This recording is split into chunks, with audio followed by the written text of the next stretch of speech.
માતાજીનો પ્રસાદ હોય કે નૈવેદ્ય હોય, આપણે અચૂકથી લાપસી બનાવતા હોઈએ છીએ. કંઈ પણ સુકનનું કામ કરવાના હોય તો પણ લાપસી બનાવતા હોઈએ છીએ. તો આજે આપણે સરળ રીતે લાપસીની રેસીપી જોઈશું. તો વિડીયોની જરૂરથી એન્ડ સુધી જોતા રહેજો. તમારું સ્વાગત છે મારી ચેનલમાં અને આપ સૌને મારા જય શ્રી કૃષ્ણ. તો ચાલો શરૂ કરીએ આજની આ રેસીપી. તો સૌથી પહેલાં આપણે એક લોયું લઈ લેશું અને તેમાં મેં આ એક થાળી જેટલો ભાખરીનો લોટ લીધેલો છે, કરકરો લોટ લીધેલો છે. તો ટોચનો ભરાય એટલો લીધેલો છે. હવે લોયાને આપણે ગેસ ઉપર ચડાવી દઈશું અને લો ફ્લેમ ઉપર તેને સરસ રીતે શેકીશું. લાપસી ઘણી અલગ અલગ રીતે બનાવતા હોય છે, બધાના ઘરે અલગ અલગ રીતે બનતી હોય છે. અમે લાપસી આ લોટ શેકીને પણ બનાવીએ, લોટ શેક્યા વગરની પણ બનાવીએ છીએ. એટલે ઘણાના ઘરે અલગ અલગ રીતે બનતી હોય છે. ઘણા આને કંસાર પણ કહેતા હોય છે. જેમ બાર ગામે બોલી બદલાય એ રીતે આ લાપસીને પણ અલગ નામથી પણ ઓળખે છે અને અલગ રીતે પણ બનાવતા હોય છે. ઘણા લોટ એમનેમ કાચો બાફીને પણ ઉપરથી ઘીને એવું રેડીને કરતા હોય છે. તો બધાની અલગ અલગ રીત હોય છે. તો અગાઉ મેં એક રેસીપી શેર કરેલી ત્યારે આ બધા ક્વેશ્ચન આવેલા હતા, એટલે મેં તમને જણાવેલું છે. તો આજે આપણે લોટ શેકીને લાપસી બનાવીશું. લોટ એકદમ હળવો થઈ જાય અને સુગંધ આવવા માંડે ત્યાં સુધી આપણે શેકીશું. થોડો એવો તેનો કલર ચેન્જ થશે, બહુ વધારે ચેન્જ નથી કરવાનો. શેકાઈ જાય એટલે તમને ખ્યાલ આવી જ જશે, એકદમ હળવો થઈ જશે અને સ્મેલ આવવા લાગશે. હવે તેને ચમચીથી, આ ગરમ લોટ છે એટલે આપણે તેને ચમચીથી થોડું થોડું ફેલાવી દઈશું અને તેમાં શીંગ તેલ એડ કરીશું મોણ દેવા માટે. ઘણા લોકો પહેલાં મોણ દઈને પછી પણ શેકતા હોય છે, તો તમે એ રીતે પણ કરી શકો છો. મોણ કેટલું દેવું હું આગળ જણાવીશ. હવે આપણે આ લોટ ગરમ છે એટલે ચમચીની મદદથી થોડું થોડું મિક્સ કરી લેશું અને થોડું હાથની મદદથી અડકી શકાય ત્યારે આપણે તેને હાથની મદદથી સરસ રીતે મિક્સ કરીશું, જેથી કરીને આપણને ખ્યાલ આવે કે આપણે મોણ કેટલું આપવાનું છે. તો હજી મને મોણ ઓછું લાગી રહ્યું છે એટલે મેં થોડું તેલ વધારે એડ કરેલું છે. હવે આપણે આ રીતે મિક્સ કરતા જશું અને કોઈ પણ એકદમ સરસ એવું લમ્પ્સ ફ્રી અને લોટમાં સરસ એવું મોણ અપાઈ જાય ને એ રીતે કરવાનું છે. આ રીતે મુઠ્ઠી વાળો ને એટલે મુઠ્ઠી ફાટ મોણ થવું જોઈએ એ રીતનું આપણે રાખવાનું છે. અહીંયા તમારે ઘીનું મોણ આપવું હોય તો પણ આપી શકો છો, એ રીતે પણ કરી શકાય છે. હવે આપણે આ રીતે મુઠ્ઠી ફાટ મોણ થઈ જાય એટલે આપણે તેને સાઈડમાં રાખી દઈશું અને એ જ લોયામાં હવે આપણે જે વાટકે એટલે કે જે થાળીનું માપ લીધેલું હતું તેનાથી કાંઠા કરતાં થોડી ઓછું એવું પાણી લઈ લેશું અને તેને આપણે લોયામાં એડ કરી દઈશું. હવે તમારી પાસે આ જ મેઝરમેન્ટની થાળી ન હોય તો તમે અગાઉ મેં એક લાપસીની રેસીપી શેર કરેલી છે, તેમાં મેં કપનું માપ પણ આપેલું છે, તમે જરૂરથી ચેક કરજો. બંને માપ સરખા જ રહેશે એટલા માટે. હવે આપણે એક મેં નાની વાટકી છે તેમાં મેં ગોળ લીધેલો છે. મેં અહીંયા દેશી ગોળનો ઉપયોગ કરેલો છે. તમે ચાહો તો જે વ્હાઈટ ગોળ આવે છે તે પણ ઉપયોગ કરી શકો છો. હવે ગોળને આપણે લઈ લેશું અને એ નાની વાટકી જેટલો ગોળ એડ કરીશું ને એટલે પરફેક્ટ થાય છે. કંઈ જ તમારે પાછળથી એડ કરવાની જરૂર નથી રહેતી. ઇનકેસ તમારે જરૂર લાગે તો હું શું કરું તો એ હું તમને આગળ જણાવીશ.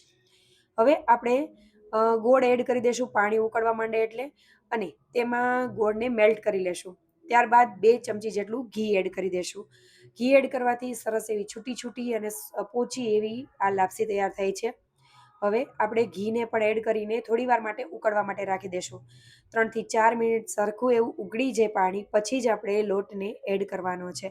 એટલે પાણી ખાસ ઉકળવા દેજો. થોડું એવું ઓછું થશે એટલે કે 3 થી 4 મિનિટ સરખું એવું ઉકળશે ત્યાર પછી આપણે લોટને લઈ લેશું અને લોટને ગેસની ફ્લેમ લો કરીને આપણે એડ કરી દેવાનો છે. હવે આ રીતે લોટને સૌથી પહેલાં આપણે એડ કરી દઈશું અને તેને સરસ એવો ફેલાવી દેશું, જેથી કરીને તે સરસ એવો એક સરખો એવો બધી જગ્યાએ ફેલાઈ જાય અને સરખું એવું થાય. અહીંયા આપણે લો ફ્લેમ જ રાખવાની છે, નહીંતર વધારે નીચે બેસી જશે એટલા માટે. હવે આપણે નીચે એક તવો રાખી દેશું અને તેની ઉપર આ લોયાને રાખશું અને લો ફ્લેમ જ રાખવાની, સાવ દીવા જેવું એટલે કે લો ફ્લેમ રાખીશું અને લો ફ્લેમ ઉપર જ તેને કૂક કરવા રાખવાની છે, જેથી કરીને સરસ એવી બફાય અને આપણી લાપસી સરસ એવી થાય. હવે લોટ ફેલાવી દીધા પછી વેલણની મદદથી આ રીતે ખાડા કરી લેશું. ઘણા લોકો આ ખાડામાં પણ ઘી એડ કરતા હોય છે, તમારે એ રીતે કરવું હોય તો પણ કરી શકાય. ઢાંકીને તેને કૂક થવા માટે રાખી દેશું. 10 થી 15 મિનિટ જેવું લો ફ્લેમ ઉપર કૂક કરવું. તમને એવું લાગે કે હવે પાણી બળી ગયું હશે તો આ રીતે વેલણની મદદથી ચેક કરવું. વેલણ ખાડાની વચ્ચે એડ કરો અને જો ગોળનું વાળું પાણી છે તેનું ટીપું પડે મતલબ હજી આપણી લાપસી પાકી ગયેલી નથી. જો એકદમ સરસ એવું થઈ ગયું હોય ને તો તમે વેલણ ઉચકશો ને તો તેમાંથી ગોળનું પાણીનું ટીપું નહીં પડે.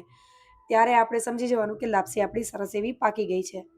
હવે આપણે વેલણની મદદથી આ રીતે તેને સરસ એવી મિક્સ કરી લેશું. લમ્પ્સ ફ્રી થઈ જાય એ રીતે કરવાનું છે, મતલબ કે લોટના ગાંઠા ન રહેવા જોઈએ એ રીતે મિક્સ કરવાનું છે.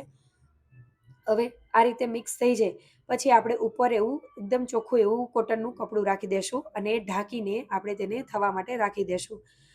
આ કોટનનું કપડું રાખવાનું રીઝન એ છે કે જે ઉપર પરસેવો થાય, મતલબ પાણીની જે વરાળ થાય એ એમાં ટીપાં ન પડે અને સરસ એવું તેમાંથી જે લાપસીમાં પણ થોડું એવું મોઇશ્ચર હોય ને તે પણ એબ્ઝોર્બ થઈ જાય, એટલા માટે આપણે કપડું રાખીએ છીએ. તો આ રીતે થોડી વાર થાય પછી આપણે કપડું અને એ ઢાંકણ ઢાંકેલું છે તે કાઢીને આ રીતે એક ફેરવી લેશું. આવી રીતે મેં 2 થી 3 વખત કરેલું છે. તો આ રીતે આપણે કરતું જવાનું છે. મોટા તમને ગાંઠા દેખાય તો આ સ્ટેજ ઉપર થોડા થોડા ભાંગી દેવા, એટલે એકદમ સરસ એવી તમે જોઈ શકો છો મેં 2 થી 3 વખત કરેલું છે. કેટલી છૂટી બનેલી છે. આ લાપસી ખાવામાં પણ ખૂબ જ ટેસ્ટી બનશે અને એકદમ છૂટી છૂટી એવી તૈયાર થશે. જો તમે પહેલી વખત પણ બનાવતા હશો ને આ માપથી બનાવશો, બહુ સરસ એવી લાપસી તમારી તૈયાર થશે. હવે આપણે લાપસીને એક બીજા બાઉલમાં કાઢી લેશું. આમાં નીચે તળિયે બેસશે પણ ખરા. આપણે ઉપર ઉપરથી લાપસીને લઈ લેશું અને આ રીતે તમે જોઈ શકો છો કેટલી છૂટી બની છે આપણી લાપસી. આ રીતની જ દાણેદાર એકદમ છૂટી છૂટી તમારી એક એક દાણો છૂટો થાય ને એ રીતની લાપસી થશે અને બહુ સરસ એવી સોફ્ટ એવી તૈયાર થશે. હવે લાપસીમાં આપણે ઘી એડ કરીશું અને આ સ્ટેજ ઉપર જો તમારી લાપસીમાં થોડું પણ ગોળનું પ્રમાણ ઓછું રહ્યું હોય તો તમે સાકરનો પાવડર એડ કરી શકો છો. તેનાથી પણ ટેસ્ટ બહુ જ સરસ એવો આવે છે. પણ આ માપ જે મેં આપેલું છે તે પરફેક્ટ છે. તમારે સાકરનો પાવડર એડ કરવાની જરૂર નહીં રહે. એકદમ સરસ એવી લાપસી તૈયાર થશે. હવે ઘી આપણે એડ કરી દીધેલું છે. અત્યારે તમે થોડું એડ કરો, પીરસવા ટાઈમે પણ ગરમ ગરમ ઘી ઉપરથી રેડો તો પણ સરસ એવી થાય છે. હવે આ લાપસી તૈયાર થઈ ગઈ છે તો આપણે સર્વિંગ માટે લઈ લઈશું. તો સૌથી પહેલાં મેં માતાજીને પ્રસાદ ધરવા માટે એક કાંસાની થાળીમાં કાઢેલી છે. તો આ રીતે આપણે સર્વ કરી દઈશું. ઘણા લોકો ઉપર ડ્રાયફ્રૂટ પણ એડ કરતા હોય છે, પણ અમે આ રીતે નૈવેદ્યમાં એમનેમ જ લાપસી ધરીએ છીએ. ઉપરથી ઘી એડ કરેલું છે અને ખાસ અમે નૈવેદ્ય જ્યારે ધરીએ લાપસી કરવાના હોય ત્યારે આ શેકીને લોટની નથી કરતા. કાચા લોટની જે મેં અગાઉ રેસીપી શેર કરેલી છે એ રીતે જ અમે બનાવીએ છીએ. પણ ઘણા લોકો આ રીતે પણ કરતા હોય છે, તો મેં તમને આ રીતે પણ શીખવાડેલી છે. એક વખત જરૂરથી ટ્રાય કરજો, બહુ સરસ એવી બનશે. તો હવે આપણે માતાજીનો પ્રસાદ પણ થઈ ગયો છે, તો આપણે તેને ધરી દેશું અને પ્રસાદનો ભોગ લગાવી દેશું. જરૂરથી રેસીપી ટ્રાય કરજો અને જો તમને રેસીપી સારી લાગી હોય તો લાઇક, શેર અને સબસ્ક્રાઈબ કરજો. કમેન્ટ કરવાનું ભૂલતા નહીં. તમને કંઈ પણ ડિફિકલ્ટી હોય તો મને કમેન્ટમાં સેક્શનમાં જરૂરથી જણાવજો અને બનાવજો. Thank you for watching.